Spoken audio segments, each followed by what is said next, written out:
This week's episode of the Evil Teddy Bear Podcast is brought to you by Amazon Prime. Sign up today for Amazon Prime to get your 30-day free trial. Watch movies instantly and TV shows. That's right, your favorite TV shows. You can go there, watch, catch up on your Doctor Who, catch up on your Stargate. Hell, catch up on your current shows like Brooklyn Nine-Nine. Amazon Prime. All you gotta do is just go to our website, eviltedpodcast.blogspot.com, click on the Amazon Prime banner that we have there, and sign up through us. That's right, sign up. We're good people, come on.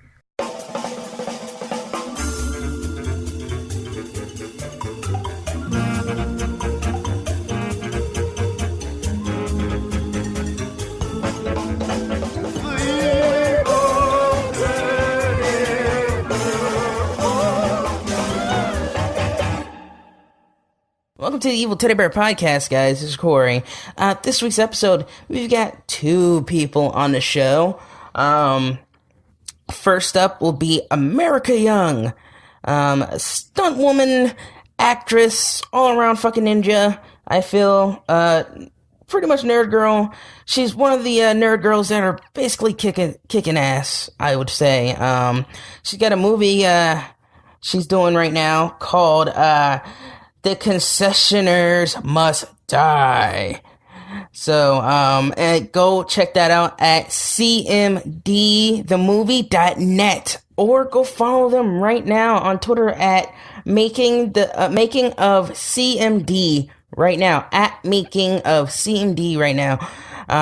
Before we head into her interview, just want to say that we've got two Halloween episodes coming up. First one, I think we're going to do, they're both review episodes, basically. First review we're probably going to do is The Curse of Chucky, which just pretty much came out. I have to say it's awesome. Pretty good. And then the other one is a movie called Session 9, which we found on Netflix. That's Thomas's pick. We kind of started the whole thing where it's like he picks a movie, I pick a movie, and we go back and forth. That way we don't have to always focus on so many movies for, the month. So, anyway, so we'll jump right into the interview right now. And welcome to the Evil Teddy Bear Podcast, the podcast where we review movies, do interviews, and we try. That's all we can do. I'm Korey Epps, and today with me I have another guest. I was doing a little snooping earlier after remembering I was supposed to have her on today. See how professional I am. And I've definitely seen her reels before and stuff, and I have to say she kicks pretty much all kinds of ass. Thanks.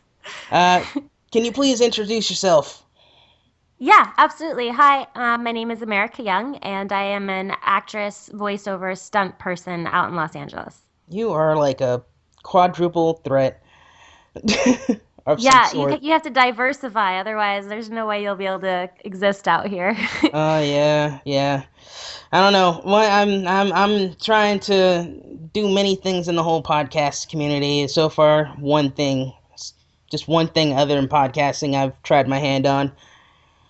Yeah? They online they do those like on YouTube they do like a bunch of those anime abridged series or whatever. Yeah. Yeah, I've done one of those. With a couple of people.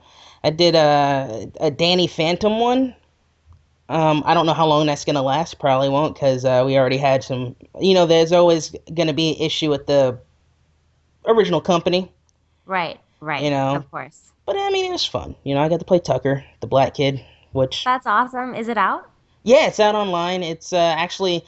I'm literally like the oldest cast member on there. Everybody else is like in high school. So I was like, I'll try my hand at it. So, well, you have the gift, and this is a gift in the voiceover world, of sounding like a high schooler. Well, yeah, that and probably like a 12-year-old girl, but still. Well, I don't hear the girl. No, definitely not a girl. Not yet. No, but how is your day going so far? Good. Are you hearing? Oh, never mind. My day's going great, actually. I just got off a phone call with April Wade, who's my co-producer on a movie we're working on, and we have some exciting things happening. So it's a good way to start your day. And then I get to be on this podcast, so that's a win. Sweet. Is it a bit of a hush hush talk, or like you're not ready to put it out there Well, I yet? I can't tell you exactly what we were talking about, but I could tell you about the project that we were Ooh. talking about. The project is called The Concessionaires Must Die. It's a feature film, and we were actually live streaming the entire behind the scenes process, like the auditions and the meetings with DPs and location scouts, and then we had to put it on hold for a little bit because of financial things.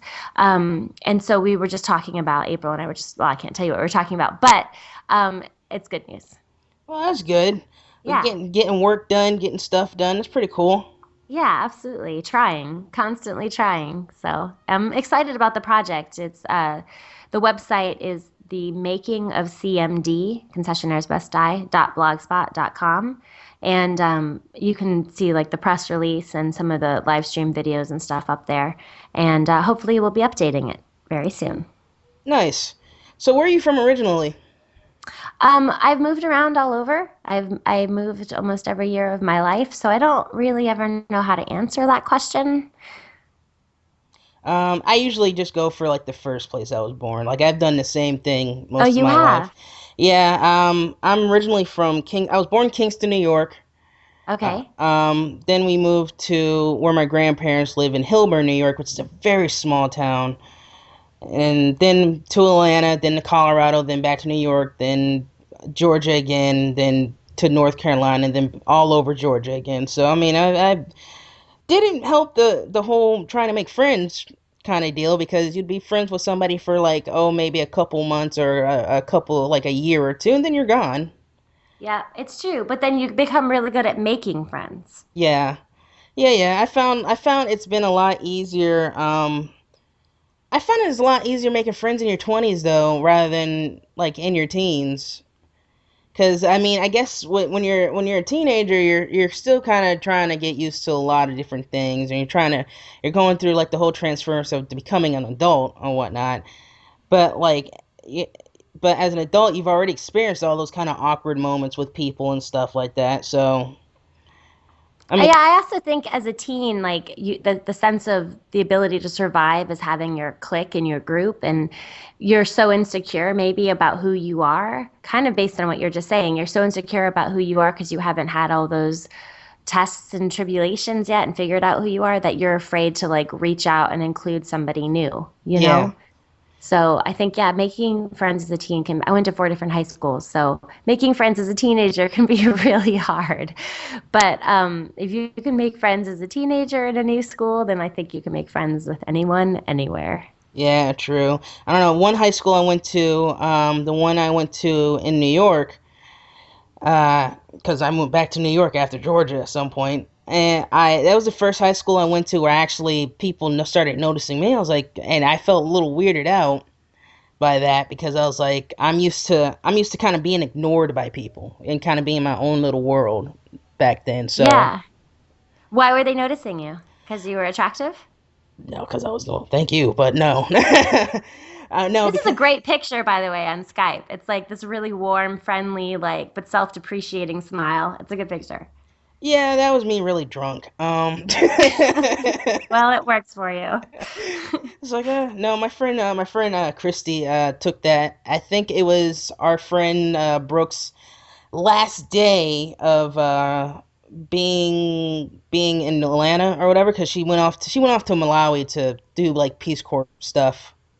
Cool. So, So uh, she's a good person. yeah, she's a good person. She has a thing for cookies though, so we can never have cookies around her. That's funny. Yeah. But yeah, when I went to New York. It was the first time people noticed me or whatever, and it was more like, I'm the new kid. He's the new kid, so, and it was a small town too, so I don't think they were used to having too many new kids go in and out, unless they were like freshmen. Oh, yeah. Yeah, that's true. They probably weren't. Yeah. Anyway, let me ask you some questions. Okay. When did you first start getting interested in acting? It's something that I have fought my entire life because it's not what responsible grown-ups do with themselves, with their selves as a living. But I guess I probably have been interested since I was a little kid. Okay, so this is an interesting story. There was a movie being filmed at my grandmother's house in Arizona. And I went one day to go see the taping just because I thought it was interesting, and I would think I was 7 or 8. And their agent of one of the actors was there and asked if I was interested in acting, and so that's how I got, my first agent in Arizona. Little did we know that they were actually shooting a softcore porn at my grandmother's house. So that was a little surprising when we all gathered as a family to watch the movie when it came out. Wow. But needless to say, my agent was incredible in Arizona, and I started doing commercials when I was a kid in Arizona, and then really liked it, but never really thought about pursuing it full time because it's not responsible. Wow. I can't believe they were shooting some Skinamax in your in that My house. grandmother's house, I know, right? Shocking. Oh man. Oh God, I kind of miss Skinamax just a little bit. Um Yeah. I don't know, it's like with that you could there was you don't see everything, but still. So that Just kind enough to keep it interesting, I guess, right? yeah, yeah, just a little bit. Just like my life. Right, right. Nice. But so so that kind of started piquing your interest just a little bit into acting a bit there. What about the whole doing stunts? When did that start happening? Well, when I first moved out to Los Angeles, my dad had asked that I start taking martial arts for self-defense, but also, because there's a spiritual aspect to martial arts that keeps you grounded and centered and focused. And he thought that would be good, out in Los Angeles. So I started taking martial arts, and I was training under this guy named Grandmaster Byung Yu, Hmm. who is pretty amazing. His story is incredible. But he's also trained with like Bruce Lee and Chuck Norris, and actually Jennifer Gardner as well. He trained her for her audition for Alias. And it was just an incredible experience. He's an unbelievable martial artist. The people that I met while I was training there will always be my family. And so I just really enjoyed training. And then a friend of mine who was a stunt guy found out that I was doing martial arts, and I wanted to go out to the park and see it, if I was any good. And one of the things that he said to me, which I'll never forget, is that a lot of girls who come into stunts come from gymnastics and dance, and they are gorgeously coordinated and graceful and incredible fit and bendy and all of that. But when they fight, sometimes they run the risk of it looking like a dance instead of a fight. Whereas I'm uncoordinated and not graceful. So when I fight, it looks real. It looks really gritty. And so he was really excited about me fighting. And so he actually suggested that I audition for a stunt show, a touring stunt show for Tomb Raider, which I ended up getting cast in. And once I got cast in the show, they taught me how to do high falls and slide for life and air ram and firearms and all of that. So it was an amazing experience. And at first, I was a little afraid to do it because I've never really been much of a daredevil. I'm definitely more of a book reader myself. But once I started learning it, I loved it. And so I've just kind of been doing it ever since. What and who did you play? Just to clarify for the people that don't really know Tomb Raider. I played Lara Croft, who's the main character. She's Angelina Jolie. She was played by Angelina Jolie in the movies, and the new game came out just recently. So she's kind of a female Indiana Jones with bigger boobs. Yeah, I actually beat that game in 2 days. Oh, you did? Was it good? I heard it was a really good game. It was awesome. She died so many times, but still, it was awesome. It just like the deaths on that video game are just really brutal. Yeah. Like one where you're going down river, and they showed this on a Conan O'Brien does these gamer reviews or whatever, so they showed it on there. And she gets impaled right through the neck on a tree branch going Oh, down.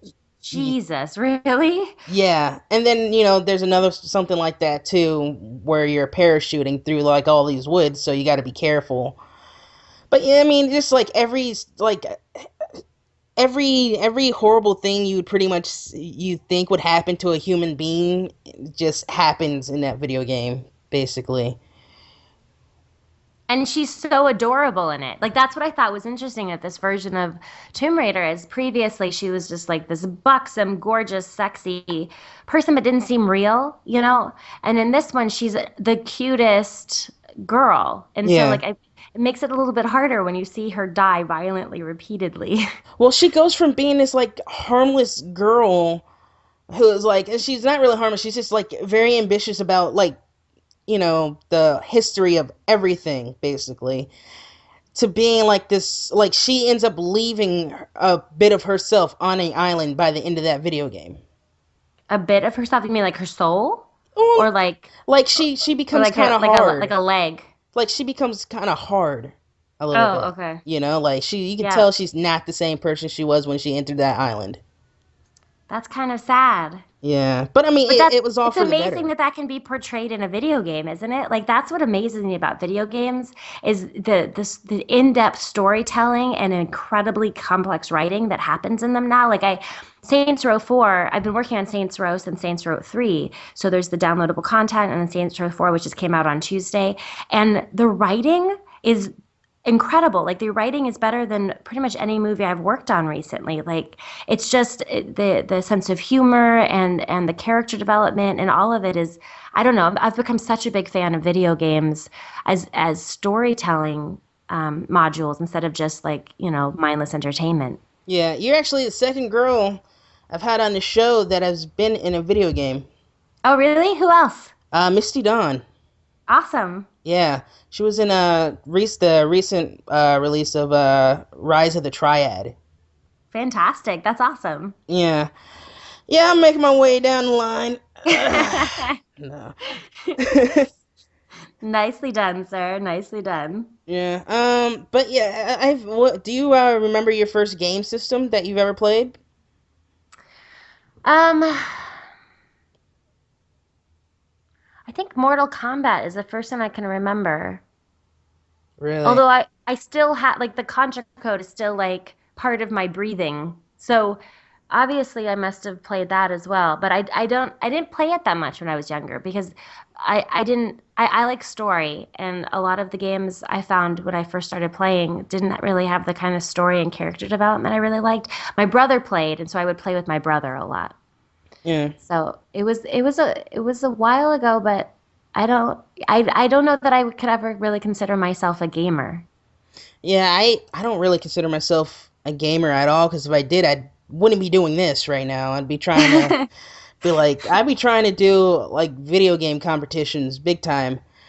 Uh, Yeah, there's money in those, that's for sure. Big time, and apparently get endorsed. I watched this movie called Noobs recently on Netflix.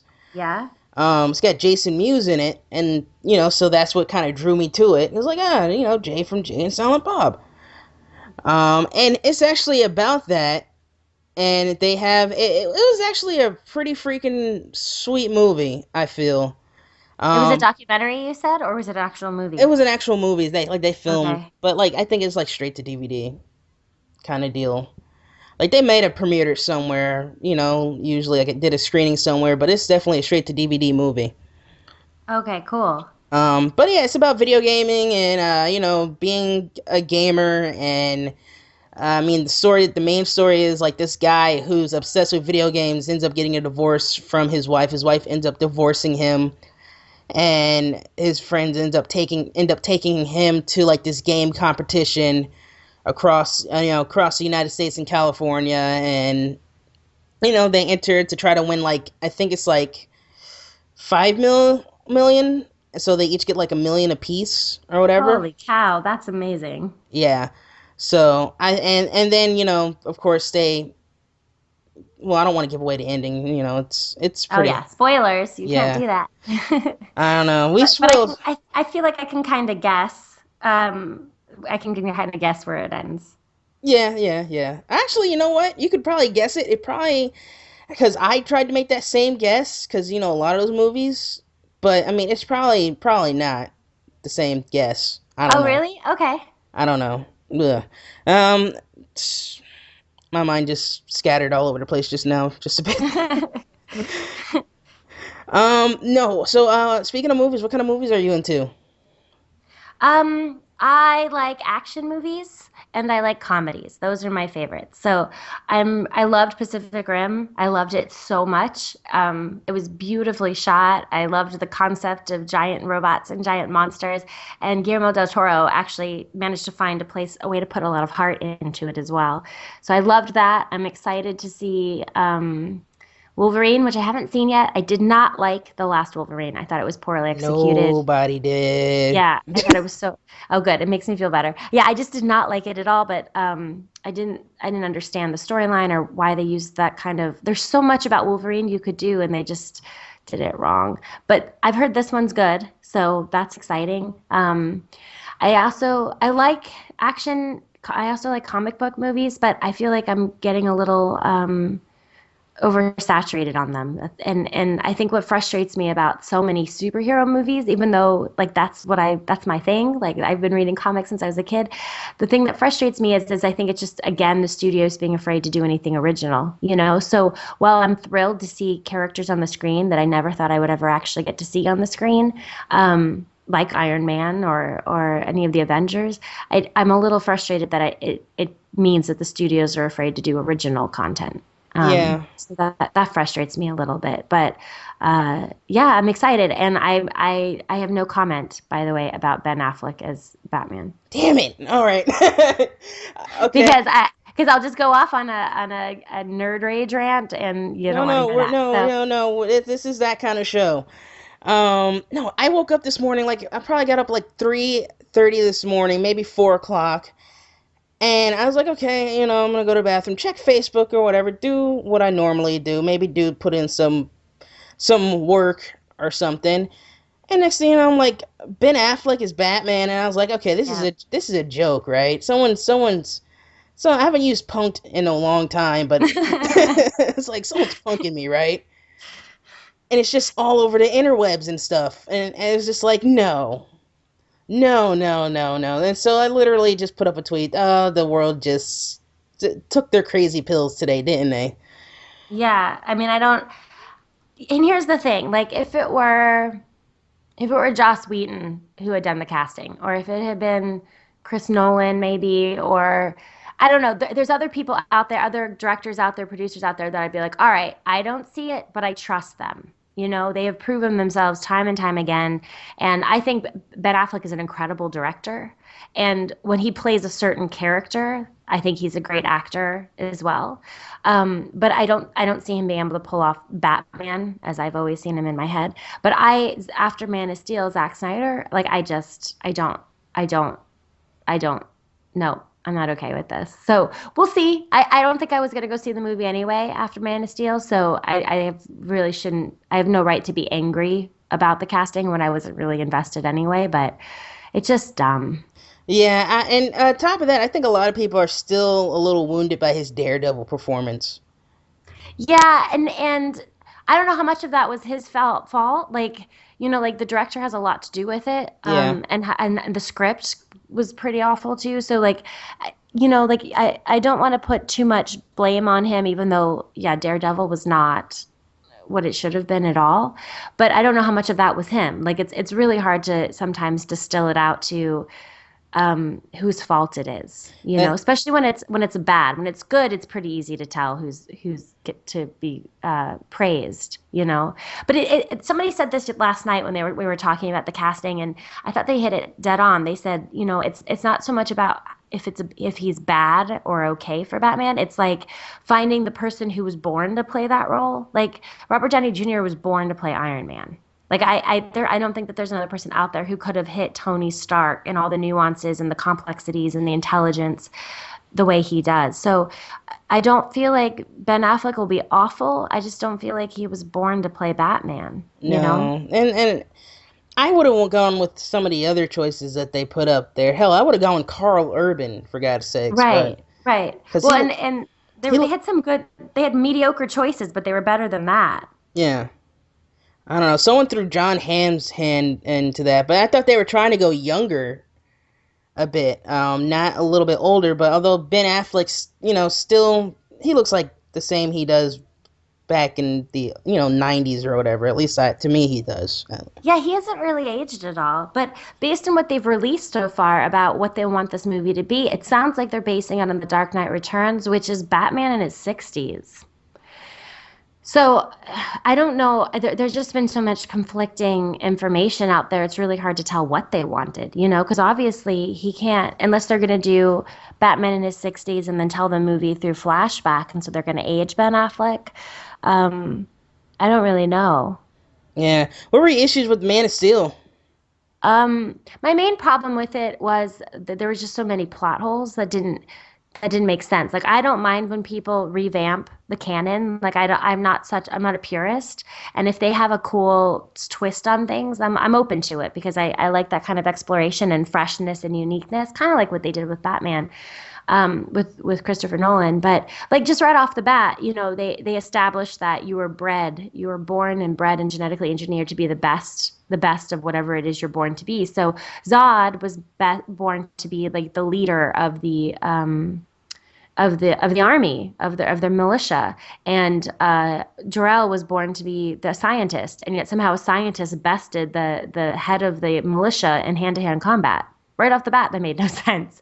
Like he should have bested him in some sort of brainy scientific way, something a little bit more cerebral Well, than like actually. maybe he did at some point, because remember he was kind of tampering with the whole genetic structure or whatever by actually having intercourse, sex or whatever with his wife the normal way instead of like genetically enhancing some kid out of like some kind of tube or whatever.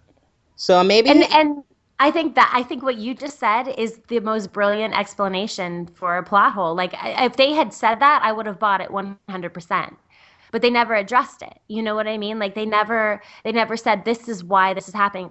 And so for me, like a good movie is one that sets up its rules and then sticks to it or explains why it breaks them. It didn't. It set up its rules and then it broke them and didn't explain why they broke them. So what you just said, I didn't even occur to me, but what you just said was like a perfect justification for that. But it was never addressed. All we know is that he beat him in hand-to-hand combat and then had sex with his wife and then had a baby. You know what I mean? Like they never talk about the fact that he has been messing with that on his own, or and that's just like a small example for me. Like I don't understand how the suit that he wanted his son to wear as a symbol of hope for humanity was on a ship that had been stranded on Earth for 10,000 years. Yeah. And why none of their suits on Krypton had a red cape, but this one particular suit happened to have a red cape. And why, as a little boy, Clark was running around with a red cape. Like it's fine that, I mean, obviously that's how we know him, is we know him with the red cape, but on Krypton they were all in black armor with black Under Armour with black capes, and then on planet Earth all of a sudden there was this one that was stranded there that was blue with a red cape, and as a little boy he always played with a red cape. And in the original stories, like, he was sent wrapped in his father's red cape, so that's why he had that cape and that's why that meant something to him. And in the script you're just like, in this movie you're like, wait, where did that come from? And why did he shave his face all of a sudden when he put on How the did he costume? shave his face? How did he shave his face? That was one of the promo things that I thought was Exactly. thought it was really silly. It's like, how does Superman shave his face? Gillette. Yeah. And I'm like, what does that have to do with anything, Korey? No, exactly. Exactly. Like, there's so many weird things. Visually, I thought the movie was stunning. But visually, it was one of the most gorgeous films I've seen in a long time. And the tableaus he created of when, he first steps out in the suit with the cape and it's like flapping around his ankles. And you're like, oh my God, that's gorgeous. But then the story made no sense. Like,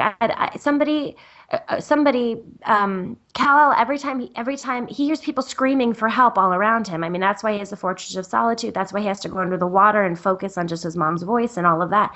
So while he's beating up Zod, he doesn't hear all the people screaming in agony as they're crashing the buildings around their heads. Like, it doesn't occur to him to maybe try to get him away from civilization even just once. No, not that Superman. Apparently, this Superman's is not like Christopher Reeves, where he's yelling, "Zod, know the people." This one's Right. like, I'm gonna tear up Smallville, then we're gonna go to Metropolis and duke it out. Exactly. Exactly. And there was no, and even if he hasn't learned yet about how to protect people and all of that, you think he'd hear the screaming of people in anguish and pain and fear, and that would wake him up and realize it. And so there's that, and then there's just so many little moments that I felt like they could have made better. Like when they crash into the IHOP, let's not even talk about all the product placement, by the way, but when they crash into the IHOP, I would have loved for him to be trying to clear out the IHOP and the guy with the red hair go, no, Soups, I got this. And then he steps up because Superman has been such an example to him. He steps up and starts being his own form of hero, which is clearing everybody out of the IHOP. Yeah. Like that would have taken two extra lines, and that scene would have meant something instead of we're crashing into IHOP, we're causing destruction, and we're crashing out. You know what I mean? They should have gave you Superman. Yeah, yeah, they should have given me Superman, or they should have just had Mark Waid write it. Mark Waid, did you read Birthright? No, there's a lot of comic books that I have not read, so they're on my list though. But that's definitely one. The last one I read, well, the last one I reread was The Killing Joke because that's my favorite. But Nice. the last comic book I haven't. It's been a while. I guess the last real comic book I actually read, like from the comic book stand, would be the last Amazing Spider-Man for Peter Parker. Oh yeah, that was pretty crazy. Well, the second time he died, because I'm Right. counting the Ultimate Universe Peter Parker too as dying too. Spoilers, They people. they die all the time, and they always come back. You gotta be pissed off if you're Peter Parker though. You're always dying. I know. Peter Parker's had a rough go of it, I think. Yeah, but I think But he's gonna come anyway, back.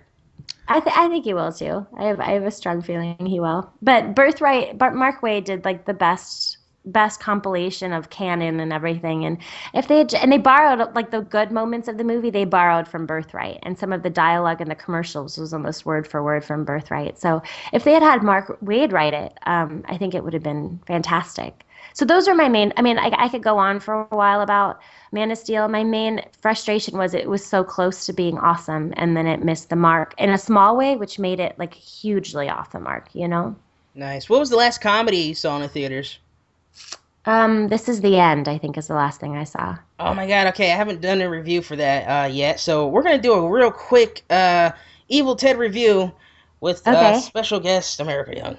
Have you seen it? Yes, I saw it. Okay. Okay, first thoughts. What'd you think about the whole setup of them playing themselves amplified? I thought it was hilarious because they're such a good group of friends, and so they're actually able to call each other out on so much shit, you know. And apparently they all got together and was like, "All right, what are we not allowed to talk about? Okay, everything else is fair game," and that's what they did. And I loved it. I thought it. I love when people have a sense of humor about themselves, and right off the bat, it starts the movie off right because they have a sense of humor about themselves, and they're totally calling each other out on everything, you know. Yeah, yeah, definitely. I like the fact that I like the fact that the movie kind of just started off, didn't just I said this is the end and they just started off pretty much. Right. And then you kind of get to know these people for like what 30 minutes maybe. Yeah, maybe. And it's just hilarious versions of themselves. Like Jonah Hill's version of himself, Michael Cera, Oh God, hilarious. he was like just Michael Cera in the movie was just off the chain. They probably just let him do whatever the hell he wanted. It's like everything you wanted to do in real life that you couldn't do, just do it right Do now. it. Yeah. Be the complete opposite of anything you've ever played in a movie. Yeah, Go. and And he was amazing. it's like Scott Pilgrim, the asshole. It's Yeah, totally. And um then some. Yeah, he was yes. great. Funniest scene I think is like right before Michael Cera ends up getting killed is you see Paul Rudd running down the street with this big champagne bottle for no reason. Oh my God, I missed that. I don't think I saw that. Yeah, he was a guy going just screaming, running down the street for no reason. And then he joins the crowd. I do like the fact that you get to see like I'm not saying death is a good thing, but it's kind of interesting seeing how everybody kind of went at the beginning of the movie, and then Right. definitely interesting at the end of the movie. Right. No, they were really brutal with the way that they killed off their friends at the beginning of the movie. It's like, Spoiler alerts, by the way, guys. oh, this Um, is a show you can spoil everything off oh, off okay, of, okay, believe me. okay. So we can talk about the ending too. So Oh, good, good. That's nice. You don't feel restricted. That's a good thing. Yeah, no, they were really brutal with the way they killed people off, but it was just hilarious the way that they did it. I Yeah, never would have thought the end of the world would be so hilarious. The yeah, apocalypse. definitely. And then of course they're questioning through the whole movie: is this the actual rapture or whatever? Or is this some alien thing or whatever? And it kind of reminded me of what was that movie that came out a couple years back? It was some movie where some aliens came and like invaded, and they ended up like harvesting humans or something like that, just for their War of the brains. Worlds? No, it was another. No, It for their was brains, the ones for their brains. That was Skyline. yes, that movie, that horrible movie. That was Um, awful. that movie kind of questioned. I kind of questioned why Donald Faison did that movie, but I mean, he was just coming off of Scrubs, so Yeah, and they must have offered him money, and they probably was a short shoot because I think it's a pretty low budget movie. They just had amazing visual effects. It was crazy when we first started watching it. With the first couple of minutes, I actually turned to my friend and I said the most ridiculous thing that I could think of in my head as the ending, and that ended up being the ending. Like I was like, okay, so there's something special about his brain, and somehow when they get it, he's going to be able to like fix everything because his brain is so special. Because they kept talking about like how special he was and how creative he was and how like, so it's like, so his brain is going to fix everything somehow. Like they're going to get his brain and he's going to, and that's what ended up happening. And I was like, I just made up the stupidest thing I could ever think of. I And made that's this the movie. ending. I mean, I should come up with the stupidest things I could ever think of more often and make $1 million. Well, what pissed me off about that movie was the fact that okay, they finally get to a good part where it's like, okay, he's gonna fight him off, he's gonna try to rescue the woman he loves, and blah blah blah or whatever. And then it's credits. I'm like, what the fuck? Yeah. Yeah, no, I know. And then they left it on that. Yeah, I know. I When was that like, actually was probably the story, that we would have. we've all probably would have been interested in, basically, at that point. But going back to this is the end. There's also a lot of scenes in there where they've do kind of these confessionals, like real world style kind of deal Right. in it. And I think out of that, well, besides the one them drinking their own piss, uh, Yeah. that No, was it was really like I had so much fun in that movie. And I think I went in maybe not expecting it to be as funny as it was or whatever, but I laughed so hard nonstop the entire time. And I hated Danny, what's his name? They did Danny such a good McBride. job. Yeah, he did such a good job of making us hate him from the first shot. Like from the Yes. first thing we see him, you're like, I hate you. They just it was interesting because I saw that and Man of Steel the same weekend, and This Is the End, which is supposed to be just a stupid comedy, was a better constructed film from beginning to end, character development, like scenes, writing, everything, than Man of Steel. Yeah, and that's a film that they did. What's the name of the short film? Seth and Jay versus the Apocalypse or something like that. It was Yep, the original yep, film, which I'm and that's on hoping. mine. I think it's on YouTube. I looked for. I saw the trailer for it, but I didn't couldn't find like the full. Oh, you know what? It was just the trailer. You're absolutely right. Which I'm hoping that when the DVD or Blu-ray comes out, that they put it on there because I would love to see that. Yeah, I would assume that they would do that because that's what got it made. Yeah, definitely.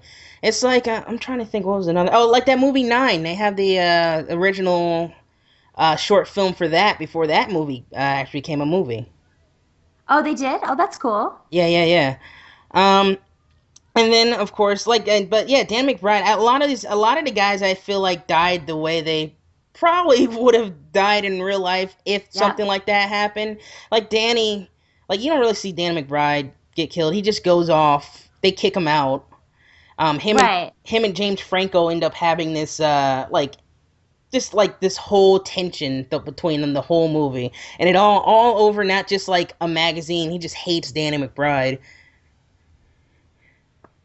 Well, I was just thinking about like you never actually see Danny McBride die even when you see him at the end, do you? No, you don't. He's become like this cannibal or Yeah, and whatever. By the way, Channing Tatum, best cameo ever. I was like, Channing, no. What did I? Because I had just saw him in the new GI Joe movie the night before, Oh yeah. and of course, spoilers. He dies in that one.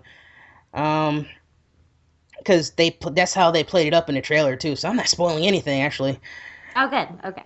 um, but yeah, just seeing him just like in some kind of like gimp mask or whatever and just basically spread doggy style on the ground Yeah. was fucked up enough.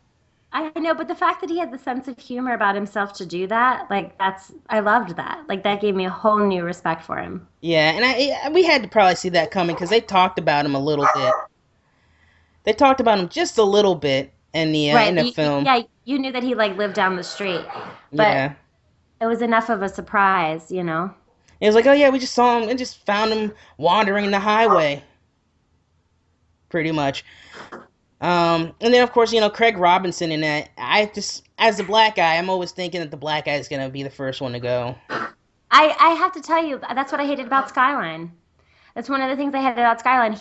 Like the black guy was the first to go, and I was like, "Are you kidding me? Are you kidding me right now?" Like Hollywood is aware of this stereotype. Like it's been unfortunately happening for years. Why not just not do that? Yeah, I don't know. I call it Jason syndrome. Uh, But it didn't happen in this in the end, right? no, it did. Well, okay, he doesn't die. He gets raptured because he ends up Right, sacrificing himself to save after, and this is after Jonah Hill got raped by a demon, by the way. right, with a huge penis. And I was like, holy shit. And then like it was after Jonah I guess prayed to the devil or God or whatever, saying or telling God that he's dropping a ball on Jay and basically just turned to the devil. Yeah, So that and yeah, so like I'm trying to go through the list to see. Jonah ends up getting killed through fire and being demon possessed. Um, let's see. Craig Robinson, who, by the way, on the soundtrack of This Is the End, has a song called "Take Your Panties Off," which is actually a brilliant song with Snoop Dogg. yeah, yeah. This is one of those songs that you would put on, just for one of those nights with your sweetheart, guys. Maybe I don't know. Yeah, everything about that movie was so much fun. I mean, my one complaint about it, my one complaint about it, and it's not even that big of a complaint, but I just want to say it, is that there was one female character that had more than one scene, and that Yeah, was it. Like everything else was just guys, and I understand that, like, it was a bro movie, which is totally okay. But what I think is interesting is if that was swapped out and those were all girls and it was the exact same movie but with girls, that would be a chick flick. It wouldn't be like a major blockbuster film. So like that was the one thing that I was thinking about afterwards because I liked the movie so much and I think it's easy for it to do a similar movie with girls. It would just be different humor, instead of who used my porn, it would be like who used the last tampon. Like there would be similar like trade-offs, but I think you could do a similar comedy movie like that and have more women in it because Emma Emma Thompson, Watson. Emma Watson, that was supposed to be Daniel Radcliffe, and at the last minute he couldn't do it, so they used Emma, and it was so much funnier with her because it's Yeah. Hermione is beating the shit out of them. But if they had done that, then there would have been no female characters that was in there longer than one scene. Yeah, definitely. You know? I liked her. I liked her. I don't really. I last film I saw her in was that The Perks of Being a Wallflower. So I liked her doing. I liked seeing her do a comedy because I've never seen her Yeah. do a comedy at all. That Perks of Being a Wallflower though, that was the only movie that literally almost made me cry, just big time. I haven't seen it. I have it and I want to watch it, but I haven't seen it yet. Oh, just one of those nights when you're just not busy doing anything. Watch that movie. Okay. Yeah, because I highly recommend it.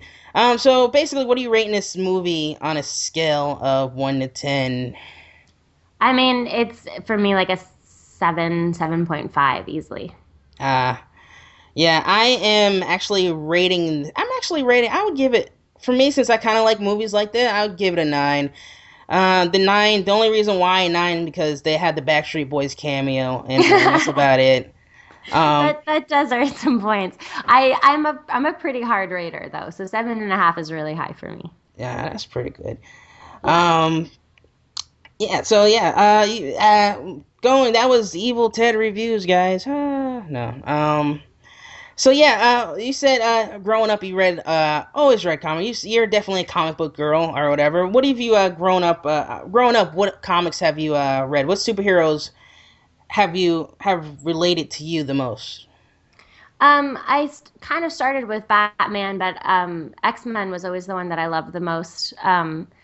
Because I always wanted to get, my mutant gene to activate, and it never did. And I'm still hoping that it will. But I always liked the X-Men. I love the dynamic of all the different mutations that can make you both weak and strong and different and accepted all at once. It's just such an interesting metaphor for freaks in our society and how we don't allow people to be different.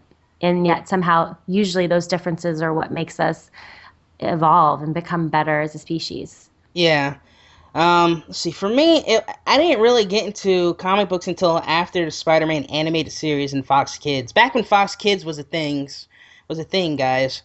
They had an animated show called the Amazing Spider-Man, basically. Or not even Amazing Spider-Man, they just call it Spider-Man. Fox Kids Spider-Man.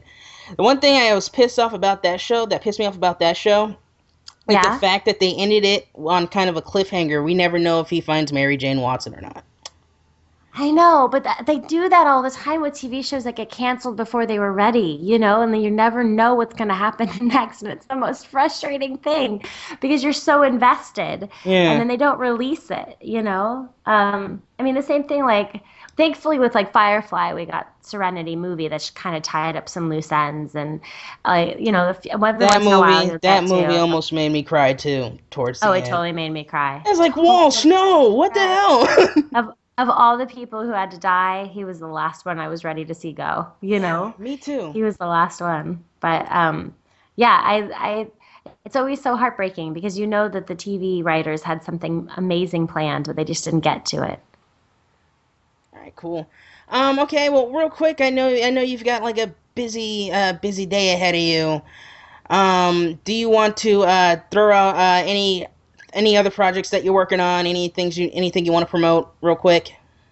Yeah, so the concessionaires must die. Check out that website, which is the making of cmd.blogspot.com. My Twitter is at America_young, and I usually tweet about anything that's happening that you should check out. And then I have a YouTube page that I've been neglecting, but I'm starting to actually do stuff with, and that's youtube.com/well, I think it's funny. So you could check that out, but Twitter is probably the best way to see what I'm up to at any given moment. And then I also have a website, but I am bad at updating it, which is just americayoung.com. Yeah, I saw you hadn't updated it since San Diego Comic Con. Yeah.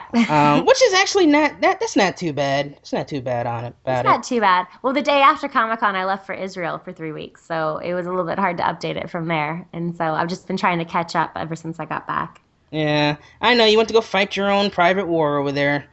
Uh, Yep, you know it. well, thank you for coming on the show. Thank you so much for having me on the show. This has been really fun. Yeah, thank you for tolerating me ranting about This Is the End. Oh, don't worry about it. I ranted about Man of Steel. I think we're even.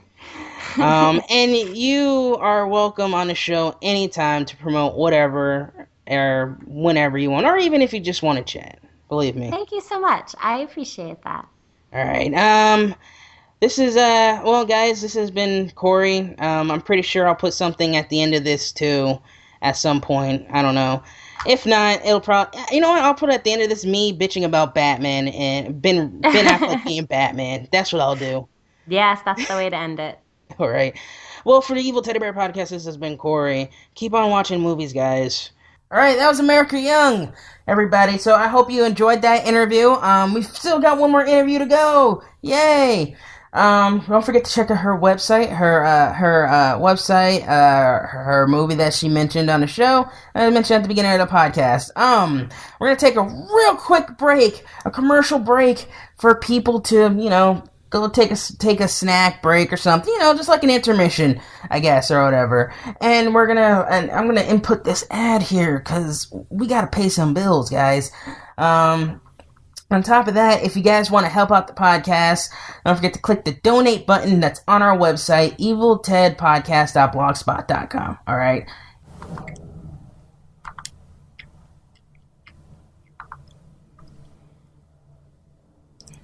Are you looking for computers, PDAs, maybe buy a new printer, some ink or something? Well, right now, if you visit thenerds.net, you can get your back to school special right now. That's right. There's a reason why it took a long time to say right now, because I like the inflection of it. If you go to nerds.net right now and use the promo code back to school, then you'll get some free shipping, baby. That's right. Who doesn't like free shipping? I love free shipping. All you gotta do is click on the nerds.net banner at the bottom of our page on evilted.blogspot.com and you'll be right there. I mean, I would go to this place to get my computer. Guess where I'm going right now to get a new computer? Right now, the nerds.net. Click on it, baby.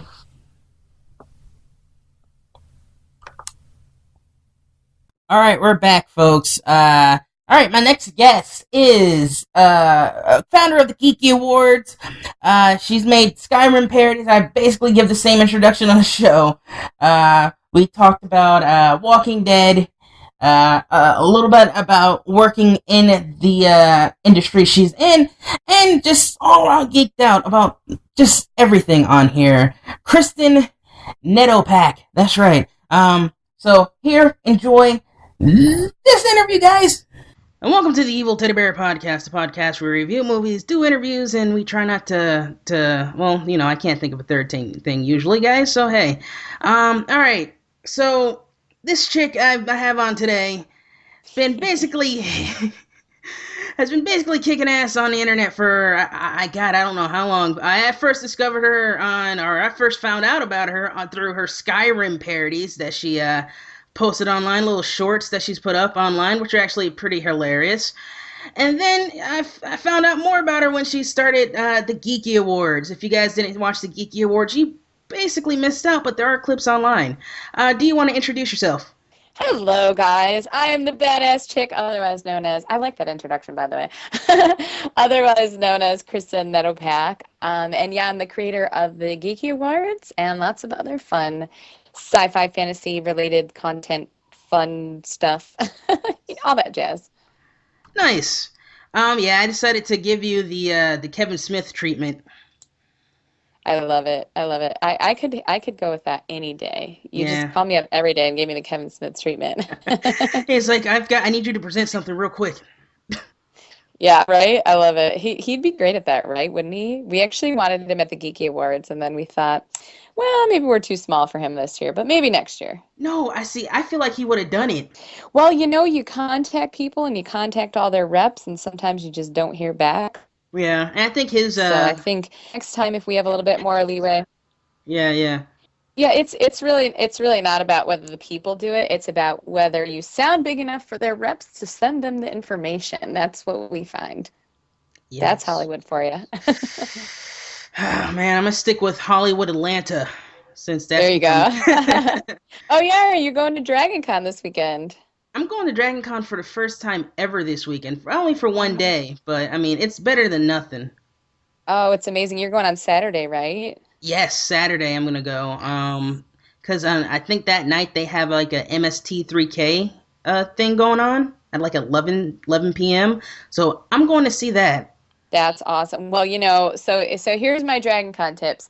You have to definitely see the parade. It's usually 10 a.m. on Saturday, and it's amazing. It's all cosplayers in different genres and covering different shows. So I'm sure there's going to be a Dead thing there. And then at night, really, unlike Comic-Con, nothing's exclusive. There's usually in the Marriott Hotel or the Hyatt, there's just giant parties going in the lobby all night long. It's pretty awesome. It's pretty fun. Nice. I plan on not remembering Saturday, and that's a good thing. That means you had a good time. Actually, I plan on partying like it's my birthday. No, what I was excited about the whole Dragon Con thing, I saw like a lot of people that I grew up watching. Like I saw like Buffy the Vampire Slayer. I grew up on that show big time. Yeah. I saw like a couple of cast members coming from there. So, and actually James Marsters' band is playing. I'm not sure what day though, because I haven't printed out the program because it's like 128 pages long. Exactly. So I'm like, I don't know, because I'm basically using my mom's printer, and I was like, I don't know. I think there's an app for that. I'm pretty sure there's an app for that. I'm pretty sure it's there's a Dragon Con app for your phone that you can actually do that with, so you don't have to kill any trees. Yeah, hopefully. And plus, I don't want to carry around like a whole big book. Exactly. Plus, what happens at cons, especially at Dragon Con, is, you're hanging out, you're having a good time, you miss something, and then you change your mind and you want to go do something else. And it's just easier to have the app with you because you can just say, well, what's exactly happening at this time? And you'll find something. Yeah. Well, hopefully next year I want to get in with a press pass at least so I can, because like this past year I did something for another radio show called Combat Radio that's Right. out there, and they had me interview a bunch of like celebrities or whatever on there. So I just called it Celebrity Cluster of Madness or whatever, and I kind of want to do something I like love it. that. Press passes. I used to do press passes. Yeah, they're fairly easy to get. There's not a lot of crazy press. So, whereas I mean it's crazy even though you're standing in a 4-hour line to see the cast of True Blood, you can just walk right in at DragonCon, which is really great. Yeah, actually, I didn't get to watch True Blood this past season. That's all right. You were watching the Geekies. We actually were the night of the finale. We were trending above the True Blood season finale. So I'm super happy about that. Yeah, speaking of the Geeky Awards, you might be a little mad at me. I Uh-oh. I was all set to watch it and everything. Had it already on my friend's computer. I was at his house, like, we're gonna watch it. Your connection's much better. And for the past week, I had been working on stuff for the podcast and just staying up late. And so by the time the Geeky Awards came on, I missed the whole damn thing. Oh, oh, you're gonna have to go online and watch all the clips after the fact. Yeah, so I was like, holy, I was like, God damn it! I wonder, and this is something that I was like, I've tweeted about too, and I've just like, I love it. just like, Evil Ted's behind this big time. There's not really any geeky things out there, geeky awards out there for anybody. So how about a geeky award or whatever? And then I remember when I think it was towards the beginning or when you first started posting about it, big time, or when I first noticed it, and when people started putting in their nominations or whatever. I remember getting a Right. couple of tweets from I think it might have, you run both your own and the Geeky Awards Twitter page. Yeah, I do. I run all my Twitter pages and Skyrim parodies, which I barely use. Yeah, and so I think it might have been you. It was like, Evil Ted should go off for the podcast thing. I was like, you know what, I should. And then at that point, I was like, I'm broke. I can't do it this year. So Oh, I hear you. I'm broke and I put on a show. That's well, that's crazy. probably worst idea ever. Well, that's crazy too because it's like it's year one basically. That's your Batman year one right there. So of course there's gonna be a Exactly. couple trips and stuff. I don't know if you like what went on behind the scenes, like that first moment between the show starting and it ending. How did you feel? Were you panicked? Were you like, okay, it's finally here. Let's see if we can make it through it. No, so my specialty is production, and that's my production team that put on the show. And so I had complete confidence that everybody in the production was going to be amazing. Those are the people that I love. Those are the people that are extremely professional. So once the show actually started and I knew Stan was there and it was so much anticipation and I knew NASA was there and nobody else knew. They were our surprise guests. I was actually really confident. And like any other first time event, we also have other components like the event and, publicity, and we have all these separate people that come in to sort of manage other areas. And my publicist was amazing. But there were some hiccups probably in the other areas that my team did not manage. And that's the only bad feedback that we got. So I think, in terms of the show, that was my number one priority. And that has always been my number one priority, is that the production itself would be amazing. And so I think that went off without a hitch. And I was really, really happy about that. So once the show started, I was no longer nervous because it just, I trust my team and they're really, really great. Nice. At what point were you just like, okay, somebody get me a bottle of wine right now? I think the moment I sat down, I was at the table with some of the nominees, and somebody was like, no, I know what it was. Actually, it was lobby, and there was a little bit of hubbub over the line and registration, and my friend was there, and I just looked at him like, I need a drink, and he just handed it to me. He's like, here, take mine. I'll get another one. I was like, okay. So I think it was pretty much as soon as people started coming in. And again, there was a little bit of stress there in the beginning, but it all ended up working out. And then afterwards, we ended up parting. So it was fun. Nice. All in all, it was a great night. I'm very happy. Yeah, definitely. Definitely next year I need to get over there out there at some point. Heck yeah. And that's the thing is, there's people that watch it online, but what we do is we create an experience for the guests that are there as well. So unlike, what I'm assuming is the Academy Awards, you show up, you go sit in a theater, you know that it's a televised show and you're really just there to walk the red carpet there. We actually went ahead and created this amazing experience for people that were there. We picked a location that was beautiful and very enchanting. We had lighting set up. We had 3D printers going on all the tables so that at the end of the show, you could actually take home a relic from the show. And so we really try to do it up for people that wanted to show up to the actual event, and not just for the people that are watching. And I think that's what makes it different from a lot of the other shows out there, is that's not just about what you see on camera. So you Nice. should come. Definitely. So what have you started out doing? Like what before all this pre Geeky Awards, what was the first thing that you started building up, like right out of school, basically?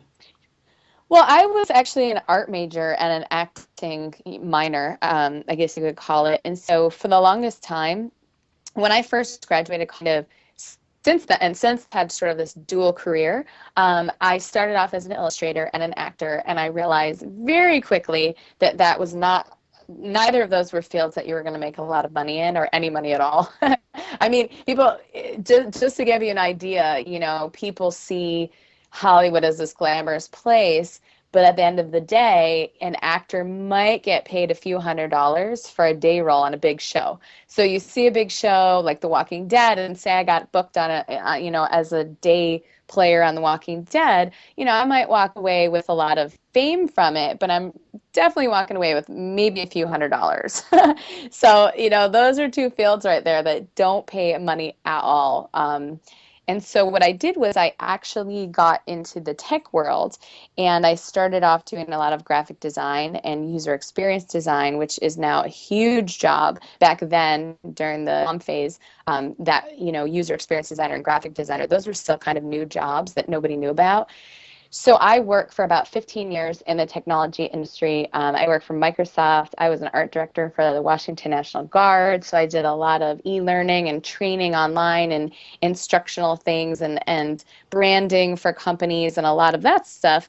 And then at the same time, I was an actress. So I had been in like over 40 films, most of them in the Northwest. And the unfortunate part about the Northwest is I love it, but not everybody finishes their work. And in fact, most people don't finish their projects. So a lot of these things were never seen. But then when I moved to LA, I started getting into hosting and producing because those two kind of go hand in hand. Like, you're doing this podcast right now. You're the voice of the podcast, but you're also the producer of the podcast because you're organizing it and putting it in. And so that's sort of where I ended up. And then the last few years, as a host and an actress and a producer, I kind of obviously I wanted to do the stuff that I was passionate about. I love Walking Dead. I love Game of Thrones. Those are the type of creations that I want to make. So I just started making my own geeky work instead of waiting to get hired to do it. And that's sort of where Out of This World came in and Pucker came in and all these other shows that I had previous to the Skyrim parodies. And then the Skyrim parodies happened and that blew up because obviously it's a huge popular video game, unlike some of my other work that wasn't well known. And then after that, I just sort of gradually transformed into doing the Geeky Awards. It was actually a really weird one-off idea, and and now that I look back at it, I'm like, what was I thinking? But I'm super glad that I did it. So yeah, I have a little bit of a weird mixed background of tech, art, acting, hosting, producing, writing, you name it. It's all one big mishmash of stuff, but it's all in the creative field. Yeah, and that's It's why a lot you're of fun. that's why you're kicking ass and taking names in the industry right now. Thank you. Well, it really helps when, you have a soup. I mean, the Geeky Awards, and this is what I like to tell people is, it's the same with the Skyrim parodies. Just because it looks like it costs a lot of money doesn't mean that a ton of money went into it. And, that was my job, is to make it look amazing, all while paying for it myself. And it really does help to have this tech background, because I could handle doing my own websites. I can handle doing all my own editing and tech and design and marketing materials. And so that kind of cuts down the cost a lot, is when when you're a jack of all trades and you do so many things, that's less fear that you kind of have to ask somebody to help with. But eventually I'll have enough to pay all staff, hopefully. Fingers crossed.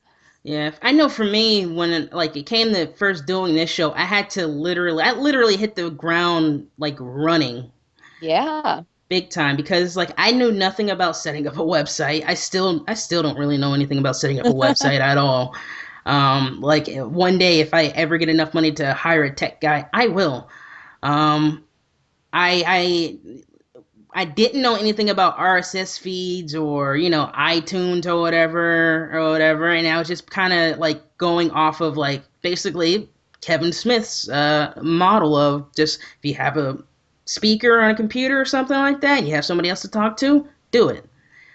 Good for you. And that's sort of the nature of the world right now, especially, in Hollywood, is, me, I was auditioning, once, twice a day for things, and I was out there looking for work. But really, you're just in a pool of a lot of other people what I like to call trying to be employees. Everybody wants to be an employee. They want somebody else to hire them and to pay them to do things. Well, at the same time, you and I have this entrepreneurial aspect to us where we just say, okay, well, I know what I want to do and I want to get it done and I don't want to wait for somebody else. So I'm going to go out there and learn everything I can about this. And, that was the Geeky Awards for me. There's a lot of aspects, except for the production part, that I knew nothing about. And, kudos to you for just sitting down and getting inspired by somebody else and then just going out and doing it, because a lot of people in this world, they talk a lot about doing things, they complain about not having things, but then really at the end of the day, they don't go out and do it themselves. So my hat's off to you Yeah, and I'm still kind of like that. Like, for doing great. I'm still kind of like that a bit. Like with certain things, like we're sitting down, it's like, okay, I'm gonna write this script. I'm gonna write this little 5-minute parody of something out. And it's like I get halfway done and be like, okay, I'm stuck.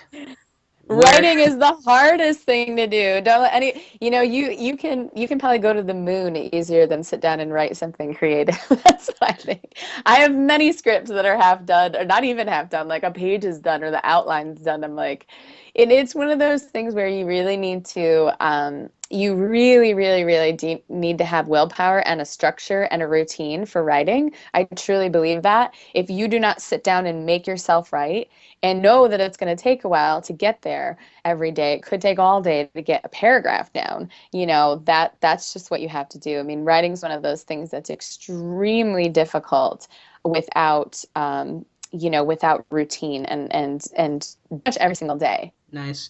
Yeah, So and it, you got to take a break from the podcast and write and sit down and write. That's what I I'm don't know if saying. I could do that. Kind of in the middle of well, as we speak right now, I'm kind of working on episode 100, which will Nice. technically be after this. Will be after that. Oh, Um, cool. yeah. Well, one of the podcasts after. I've got like a bank of these now at some point. Great. Um, But yeah, I mean, I've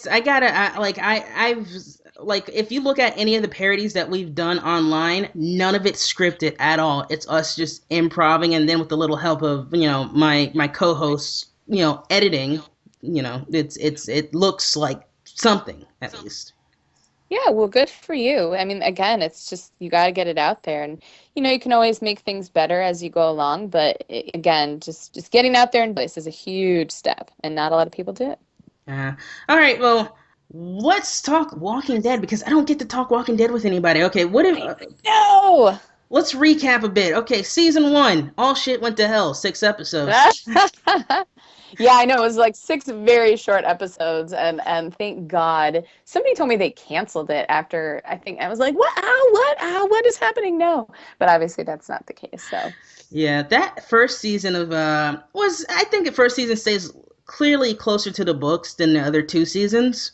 yeah. Especially, except they add, they added like Daryl and Mer and I'm about to say Meryl. Is it Meryl? No, it's Merle. Merle. Yeah, I don't know why I said Meryl. Uh, You're combining the two brothers now. That's what you're doing. yes. Just to Yeah, be that's great characters, by the way. They had, I mean, God, Daryl's like everybody's favorite now. Yeah, it's got to the point where they're just like, okay, everybody's is your favorite. Everybody, let's put them in a comic book. Exactly. And I think that's fine. And personally, with things like Game of Thrones and whatnot, I mean, I understand that people want to see exactly their book exactly transcribed word for word into a show, but at the same time, I'm glad that they did make creative choices and made it a little bit different because, when I watch Game of Thrones, especially the first season, everything's very much exactly how it is in the book with the exception of maybe a few parts, it kind of, was like, well, this is fun and all, but I already know the story, and so I'm not looking forward to anything. Whereas with Walking Dead, I mean, they definitely went out there in the deep end a few times. Season 2 with the farm, I mean, that lasted Oh my forever. God, It's don't like, get come me on, started with people. Sophia. Yeah. We're like, come on, get the hell off the farm. And then, of course, like, season 3, I was a fan of the governor at all. I didn't particularly like that storyline. So there were elements there that I was kind of just like, all right, let's get this over with, like kill this guy or something. I mean, I don't know. It was better than season 2. Season 2, except for the finale, the beginning and the finale, definitely got a little bit out there. And I don't know if it was because of budget. Maybe they just needed one location because if you think about it, it's got to cost a lot of money to do all of those zombies and to have like, a barren location where there's no cars or no people around for an entire season. Yeah, why do So you I think they get do that. it here in Georgia? A lot of things right now are happening in Georgia, and I can't exactly say why, but it's, a lot of times in the entertainment industry, usually when cities are booming like that, it means that there are production houses there available to work and or talent. So, for example, they're hurting a bit right now because what they do is they make it really difficult to get and really expensive to get permits to shoot in different places and production teams are a lot more expensive here, whereas I'm positive that has everything to do with them being out in out in Atlanta. And then at the same time, LA has this vibe of like it kind of looks a little bit like Mexico, and that's not the look that they're going for. I mean, there's no farms out here, that look like they could be, over there. So I think a lot of times, their set choices, like the Vampire Diaries, they want older houses and older architecture in a more small town feel. And I think you get that on the East Coast. You absolutely do not get that out West. Everything looks the same out here. It's kind of weird. Wow. And then season 3 of The Walking Dead. I had no issues with it until the very last episode. Oh, yeah. That was like, what? Really? That, I don't know. I mean, are we spoiler No, no, alert? no, no. This show you can spoil Yeah. anything. Good. Is she coming back? I heard that she might be coming back, which is really bizarre. But honestly, I think they just ran out of things I'm assuming you're talking about Andrea. They just ran out of things for her to do. Well, And no, they're in like, the in yep. the comic book, her and Rick were supposed to have some kind of relationship. Yeah, that's what I heard. I personally haven't read the comic book, but that's what someone had mentioned to me. And yeah, I would like to see that. I mean, I get the whole Lori thing, and honestly, Lori, like, not the actress, but the character was so annoying. I'm so glad they killed her off. Um, sorry, Lori fans, but not a big fan. Carl's cool now, but I would like to see Rick cut direction because right now he's a little bit of a hopeless renegade. I mean, he was in charge and then he went insane a little bit, and then I don't know if he's quite back from that yet, but I would like to see a little bit more of that element added in, just to raise the stakes a little bit. Like maybe he does hook up with somebody. I don't know. Yeah, and he kind of has a chance to do that now that they're bringing everybody from like that town or whatever that the governor was running. Exactly. Exactly. I'm wondering why they didn't stay in that town. I look at the promos and they're back at the jail, and I wonder why didn't they just stay in the little town? It was a lot more convenient, but we'll see. We'll have to see what happens. Yeah. They kind of burned it down. Were you here for Dragon Con last year? Yeah, I've been to Dragon Con for years. This is the first year that I've missed it, so Well, yeah. you've already basically thrown your own kind of con, so I know. Sometimes, yeah, unless I'm out there, it's just not in the cards. yeah.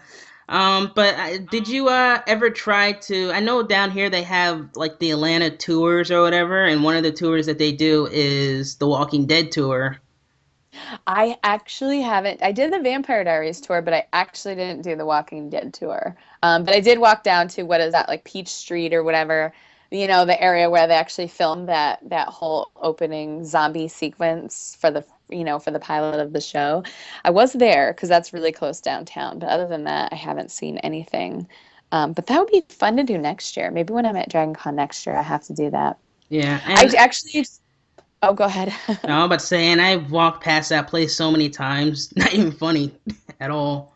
I know, and you're like, where are the zombies? Yeah, I actually tried to get Norman Reedus and Michael Rooker to present at the Geekie Awards, but they're shooting. Oh yeah, yeah, So maybe next time. yeah. That's one of those things where it's like there's a lot of. I mean, I know that everybody's like busy and stuff, trying to do their own thing or whatever. But it probably would have been kind of cool to see it. And now that the Geeky Awards is out there or whatever, and it's definitely probably had to get more of a following now that the Absolutely. award show happened. So Yeah, I mean, when with anything, you introduce something that's new to somebody, and they don't know your reputation, they don't know who you are, they have no idea if you're going to pull it off, and so nobody wants to take that risk, which is obviously the challenge of any first year award show. And I was warned about that many, many times that it's the most difficult thing to pull off is an award show. And so I'm super happy that we made it happen because apparently we did the impossible through lots of hard work and a lot of people helping yeah, out. and that kind of falls under line with like a lot of people say voice acting is hard to get into, which it probably is or whatever. But it's like, why would I let you guys tell me that it's so hard that I can't get into it? Why not just let me try at least, you Oh, know? of course. And there's in any project, you run into a lot of rejection. A lot of people didn't want to be a part of it, and then there was a handful of people that did, and that's really what helped make the show. Of course, my producer Shanti Brooke and my directors Jorge Suarez and Lionel, they were, these are people that work in the industry and they saw potential, and this is something that they want to be part of year after year. So they came on board and basically volunteered, like myself. I pretty much volunteered my own time for 2 years to do this. But a lot of people came on board because they saw the potential and, are willing to take the risk and feel it's something big. And then, of course, they're going to jump on board. But that's just the nature of any business. I mean, if you're doing voiceover and you're struggling to get known and you do a big job, next thing you know, you have the same exact people that told you no before are calling you back up. And that's, it's nothing to be bitter about. It's just the nature of Hollywood and it's the nature of any business. Yeah, definitely. And I have tried my hand at a couple voiceover things or whatever. Some of them that like with some of your projects never got off the ground or whatever. So the first thing I've had to get off the ground was this. You've heard of like these anime abridged series that are on like YouTube that Oh people do? yeah, yeah, I've heard of them. I haven't seen them, but I've heard of them. Well, I mean, if you're an anime fan or whatever, or just a cartoon fan, and it's just shorter versions of that and like of the episodes that they do for the TV shows. Like there's Team 4 Star that does Dragon Ball Z, which is actually pretty funny because they make Goku look like an idiot. I am one of those people that's like, I know nothing about anime. I went to Anime Con and I'm looking at all the costumes like, I don't know who any of these people are. And the same with comic books. I'm very aware of all the comic books out there, and I've definitely read some, but I'm not as knowledgeable about those sorts of things. My love and passion has always come from making films and television and sci-fi, fantasy, those sorts of worlds. So, yeah, anime. Somebody says something about anime, and I'm like, it's really cool sounding, but I don't know what you're talking about. Just as, I'm sure somebody big into anime might be like, I've never heard of, your favorite fantasy series or whatever. Yeah, what is this Game of Thrones? Yeah, what is this Game of Thrones? Yeah, which by the way, Well, at this point, it's I Game of I Thrones, and am not a you're fan definitely of on Game Planet of Mars. Thrones at all. Well, I have to say it's one of those things where I did like the books. They're not my favorite books, and very, like I didn't like the Lord of the Rings books. I love the movies, but the books bored me to death. For their time, I'm sure they were amazing. And sometimes things become more popular when Hollywood gets a hold of it. I like the show. Again, like I wish it were a little more fantasy. I'm much more into war and fantasy and magic than I am into, and I love the political aspects of it. Political fantasy is absolutely necessary in anything that I read and watch. Otherwise, it just becomes a little bit cheesy. But I agree with you. I personally I like The Walking Dead more than I like Game of Thrones. A lot of people hate me when there was a point when I was watching Spartacus and I was like, oh, that's just so much more interesting right now than Game of Thrones. And, again, a lot of people probably hate me for saying that because they think, well, if you love fantasy, you've got to love all fantasy. It's like, well, there's different types of fantasy, and this isn't necessarily fantasy. It's a great drama, and it's a great period piece, but it's not necessarily fantasy. So I judge it on a completely different level. Yeah. All But right. I do like the show. Usually at this point at the show, I usually ask my guests, "What's the last movie that you saw in the theater?" I think it was, let me think. I just went the other day, didn't I? God, I can't even remember. I feel like it was, Pacific Rim. That's what I saw. I was like, I know there was something after Man of Steel. Pacific Rim is the last movie that I saw in theaters, and I'm not a movie person. It's usually there, and I hate to say it, I love action, but sometimes I'm getting a little tired of the overly action movies and the no storyline, so I'm a TV person. But I did go see Pacific Rim, and I thought it was great. Nice. Yeah, usually movies like that. I haven't seen Pacific Rim yet. The last movie I saw was This Is the End. Oh Um, God, I wanted to see that movie. I completely forgot about it. See, I forget about these things. Gotta write them down. I know. I'll have to watch that when it comes out on like No, DVD or you something. you have an excuse though. You've been pretty like A little bit busy. busy. Yeah. You Yeah, know. if I don't have time to sleep, I definitely don't have time to go watch a movie. Well, yeah, because it's usually like I get up like on Facebook. I'll probably go to sleep for a while. Get up on Facebook. It's like, wow, she's still up. Yeah. I mean, I'm recuperating now and I'm getting my sleep. But I mean, for a few years there, I went straight from, I think I was hosting different shows at one point on the internet, and then I went and did Fight Class, and then I went right into Skyrim parodies, and as soon as that was done, I went right into the Geekie Awards. And now it's like, okay, there's a lot of things that you have to finish and sleep that you have to catch up on.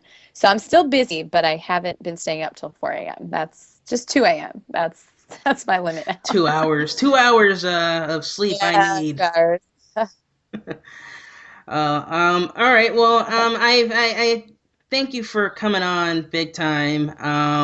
I know you've Thank probably got you. busy stuff going on. Do you want to plug your stuff real quick again? Absolutely. So the Geeky Awards, you guys, I mean, for those of you that don't know, it's an award show for geeks, by geeks, for geeks, and it's all about independent creators. So, we love the Joss Whedons of the world, and we might give him, the Geek of the Year award next year, but it's definitely for folks like yourself who are out there creating their own work that we want to celebrate and help get known across the world.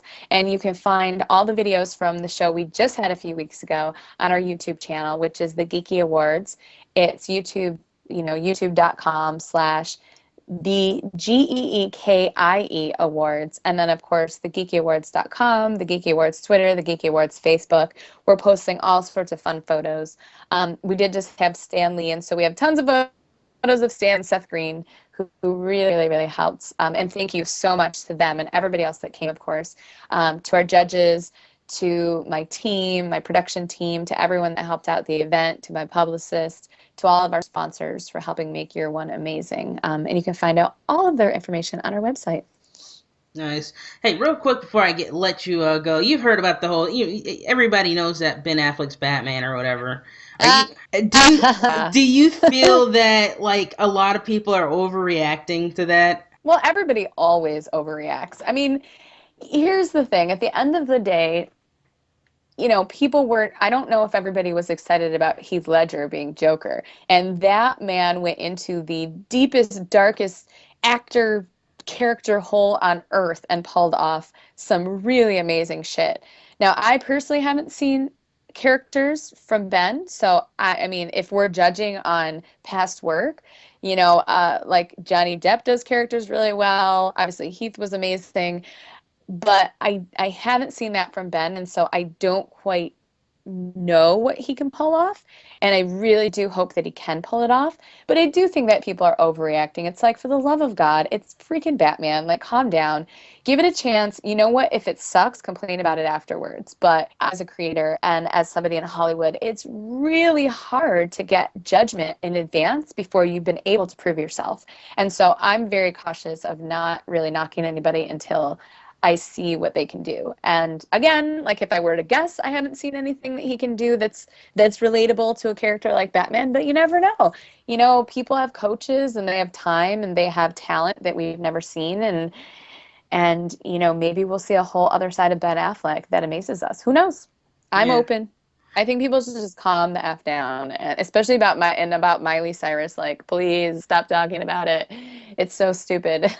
Oh man, did you see that picture that was going around of Beetlejuice and Winona Ryder as her? I forgot her name of her character in Beetlejuice, but it's Beetlejuice. Like, head is attached to Robin Thicke's body, and Miley Cyrus is twerking. God. It's funny. It's pretty funny. Awesome. That's awesome. I haven't seen it, but I just kind of avoid the VMAs. I just don't bother watching them because they're usually pretty ridiculous, and I don't know any of the artists. I mean, I know them, but I don't listen to any of that stuff anyway. So it's like, no, I'll just go watch something else that's more fun. Yeah. And I think if you want to see Ben Affleck's work, I think a lot of people are just comparing it to Daredevil, because he was Daredevil.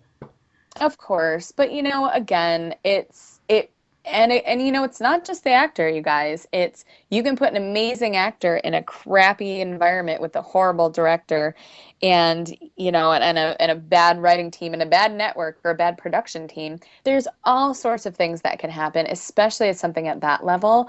And it's just unfortunate when the person that you see on camera is the one that takes all the blame, when really there's a team of 1,000 trillion people working on this project. Take that into consideration. I mean, it kind of ruins it for me because I know all about movie magic and I know exactly what happens. And when people complain, it's like, actually, it's this person's fault. But what are you gonna do? It's the general public doesn't know that, and they're gonna judge anyway.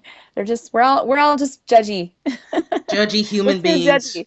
We are. We're too judgy, and don't even get me started on that. All right. I don't want to keep you all day.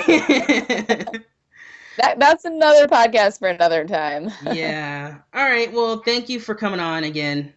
Thank you so much for having me. And for the Evil Teddy Bear podcast, this has been Korey. Keep on watching movies. I'm going to go actually watch the clips of the Geekie Awards and see if I can edit them all together. Yes, do it. Bye. All right, bye. All right, guys, we're done. That's it. Go home. But not yet. Hold on for a second. Wait right there. If you guys like the show, click on the Amazon banner right now on our website and just go try the 30-day trial for Amazon Prime. It gives us a little bit of a kickback, which is awesome. Also, if you guys love the show, donate. There's a donate button right there. Go straight to our PayPal account. All right, so thank you guys for listening. And for the Evil Teddy Bear podcast for the last time in this episode, I am Korey Epps. Keep on watching movies, guys.